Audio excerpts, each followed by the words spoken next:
In the early 2000s, when the music industry was obsessed with glossy pop and aggressive nu metal, three guys wearing head-to-toe black leather emerged from the HAYES, armed with feedback-drenched guitars and a dangerous attitude. Black Rebel Motorcycle Club wasn't trying to fit in, they were trying to survive. And at the center of that storm is Peter Hayes, one of the most fiercely independent, uncompromising guitarists of his generation. My name is Peter Hayes, and I play guitar and sing and other things in the Black Rebel Motorcycle Club. But Peter's journey to becoming a modern rock and roll outlaw didn't start in a smoky club in Los Angeles. It started in Minnesota, in the most unlikely way possible.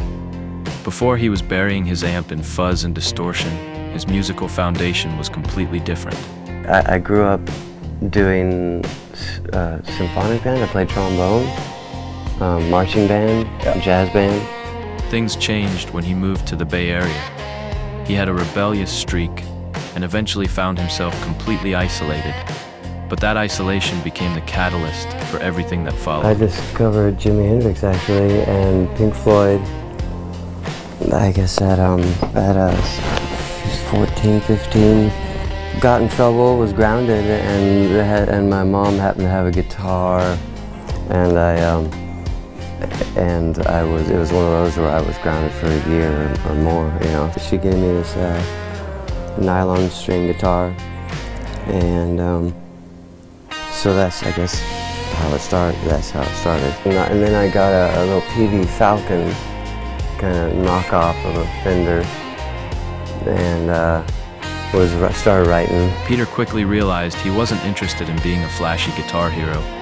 He wasn't trying to shred like the 80s guys. He wanted to create a massive wall of sound. I gave up on playing fast and leads very quickly. To find that sound, he had to get out and play. Before he ever teamed up with his high school friend Robert Bean, Peter actually cut his teeth in the San Francisco music scene, playing in a local band called Wave. It was a starting point, but he was looking for something heavier, something deeper. Eventually, he and Robert started making noise together, building the foundation of what would become a lifelong creative partnership. However, before their project could fully take over his life, Peter got a crash course in rock and roll survival by joining one of the most notoriously chaotic bands of the 90s, the Brian Jonestown Massacre. And ironically, he didn't get the gig because he was a guitar prodigy. He got it because he had a ride. They were looking to get to South by Southwest. They didn't have any way to get there, and I happened to have a van. I couldn't play with it, but I could do the chords. They were going to move down to Los Angeles, and some guitar players didn't want to move, and I said I would. But the Brian Jonestown Massacre was a highly volatile, toxic environment. Peter eventually walked away from the madness, not to start from scratch, but to return his full focus to the project he and Robert had already been building in the background. They moved to LA, looking for a fresh start. It took an incredibly long time for them to find a drummer who understood their vision, but they finally settled on Nick Jago, a transplant from England. With the lineup locked, they stumbled upon their official identity while watching a classic Marlon Brando film. It just happened by, it was playing while me and Rob were talking. And just, we were talking about something else, and the thing was on the TV, and there it was, and we said, just pointed out, and he was like, oh. As Black Rebel Motorcycle Club, they refused to play by the rules. When they blew up, the major record labels came circling, trying to mold them into a radio-friendly rock act. But Peter and Robert were violently opposed to being controlled by executives who didn't understand their ethos. From touring, you sit there and you know what people are reacting to, and it's really pretty funny, watching these guys try to make decisions that they really don't have a clue about. They know how to pick one and force it down your throat, but they really don't know what's going on. One of the reasons why we're not on any major labels anymore is because we did the music the way we wanted it to do it, and they didn't really like that. The industry machine was something to be actively avoided. It was a threat to the purity of why they started the band in the first place.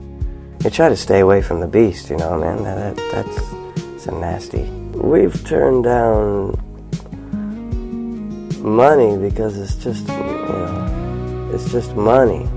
We haven't figured out a way to take money and turn around and do something good besides helping ourselves. It'd be nice to take the $500,000 or $2 million that somebody offers you for doing their car commercial and throw it back into whatever that company is destroying. But rejecting corporate money wasn't their only battle.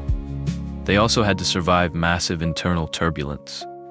Because Nick Jago was from England, the band constantly fought severe visa issues that threatened to derail their international tours entirely.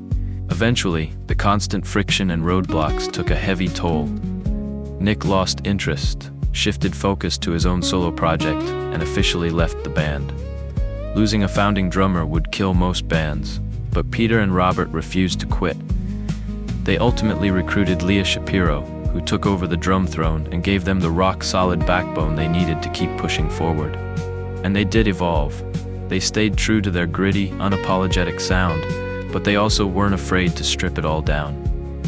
With their acoustic-driven Americana album, Howl, they proved they could drop the distortion and still deliver heavy, soul-shaking blues. We took what we learned off Howl and put it into this one. Rock and roll is more than just electric guitar. Dirty, gritty rock and roll is needed. To Peter, overthinking the music or trying to write a catchy hit single is a death sentence for a rock band. It removes the magic. He believes the music should guide you, not the other way around. And if you start thinking about the listener too much, then you start thinking about singles and, that gets complicated, that's not the best thing. It's kind of talking about music when you should be just playing it and let it be what it is. That's an evolution that we are trying to not evolve to. Through intense band drama, heavy lineup changes, and an industry that constantly shifted beneath their feet, Peter Hayes has remained a quiet, steadfast force. He doesn't do it for the fame, the money, or the accolades. He does it because, for him, the music is a primal spiritual necessity. Well, we're performing surgery.